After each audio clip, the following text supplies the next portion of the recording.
এমন মর্যাদা দান করব, আপনার মর্যাদা সপ্ত আকাশ পেরিয়ে আরশ আজিম পর্যন্ত হবে, আর গোটা দুনিয়া কিয়ামত পর্যন্ত আপনার প্রশংসা, আপনার তালিম, আপনার আখলাক একমাত্র চলবে।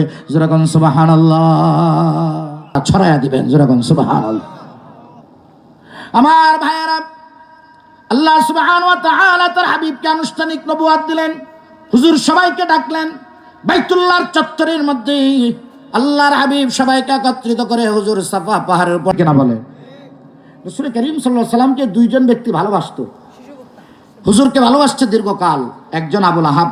হুজুর যখন জন্মগ্রহণ করেন তখন তার বাদী সুয়াইবিয়া এই খবর নিয়ে আসছে আবু লাহাবের কাছে যে আকাশের চাঁদের চাইতেও সুন্দর আপনার এক ভাতিজা। রাসূলকে ভালোবাসি, কিন্তু আমাদের ভালোবাসা যেন আবু বকরের ভালোবাসার মতো হয়, আমাদের ভালোবাসা যেন আবু লাহাবের ভালোবাসায় পরিণত না হয়। কথা ঠিক কিনা বলে?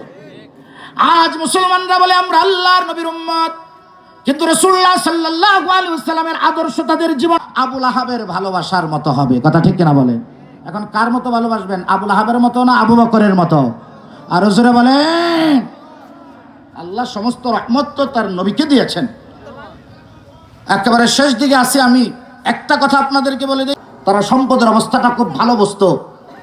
রাসূল করিম সাল্লাল্লাহু আলাইহি ওয়াসাল্লাম তাদের সাথে যখন সন্ধি চুক্তিতে আবদ্ধ হলেন, ইহুদিরা আল্লাহর রাসূলকে নবী হিসাবে মেনে নিল না। তারা চিন্তা করলো মদিনার মাটির থেকে আল্লাহ রাসূল ও তার সাহাবীদেরকে চিরতরে বিলীন করবে।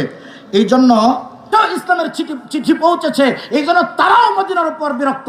আপনারা তাদের শক্তির সাহায্য নেন। তাহলে এই যুদ্ধ কিভাবে হলো?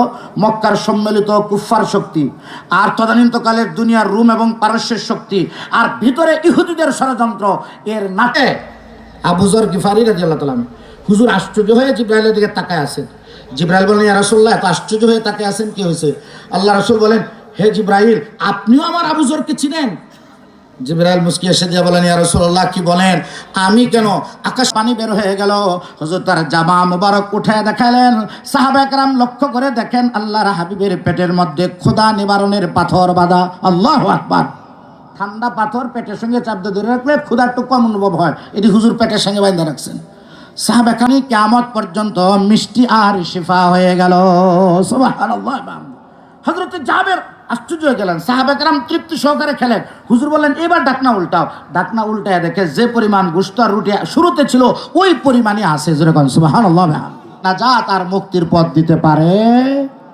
তো আমরা আল্লাহর কোরআনের কথা মানবো, রাসূলুল্লাহর পথের কথা মানবো, মুখ দিয়া না দিল দিয়া? কোনটা?